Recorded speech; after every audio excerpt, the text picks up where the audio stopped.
Leaving Gothenburg, I felt comfortable.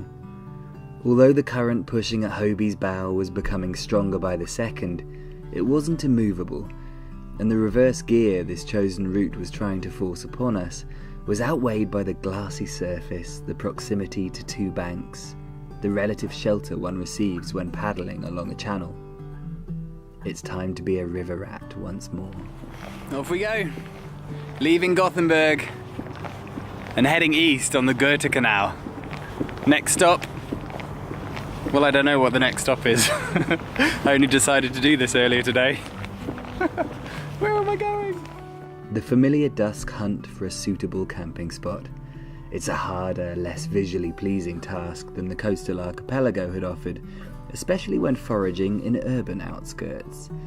As it was, on that first night of paddling up the Göta Älv river, I ended up pulling Hobie out of the water and pitching tent next to a road and a fence. The next night, beside a pub. You gotta take the rough with the smooth. The Murray, the Mississippi, the Missouri.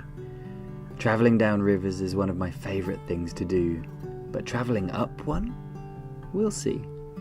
Sometimes you have to pedal against the current, picking the line of least resistance to make higher ground. There's nothing wrong with a bit of hardship, it's character building. It brings patience and grit. You learn to appreciate the things that were once normal and accepted the standards you just took for granted because they were there. The key to dealing with it all is attitude. Good little challenge, this. Despite the current and heavy dew, a Stephen King-like morning fog, and that unavoidable spread of industry along the river, I couldn't help but feel buoyant for those 2.5 days spent steadily climbing my way towards Lake Vänern. The calm water wasn't just mirroring the trees and chimney stacks, but my mood as well. Travelling on water just brings the zen. I'm like a little pedaling Buddha. Just try and fluster me with your big ships and weeds on the rudder.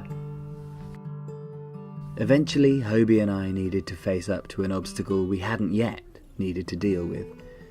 A series of large locks, or sluices, are in place to allow boats to navigate along the river despite a significant change in altitude, but kayaks are not allowed through, which means a portage.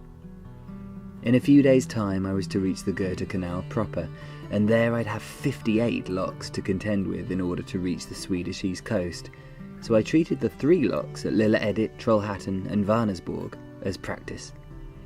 The key is to find the easiest possible spot to extract the kayak from the water. Bags off, kayak out, trolley on. Thank goodness I brought some wheels. Long walk, bags off, trolley off, kayak in, bags on, and go.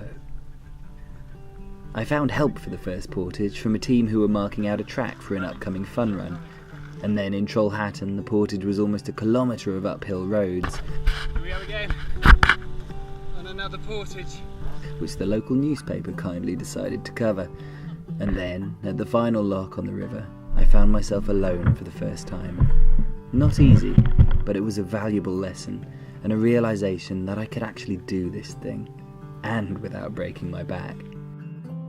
With confidence high, I polished off the final portage for a while, settled into Hobie, broke water on the last of the channel, and emerged into Lake Vänern, victorious.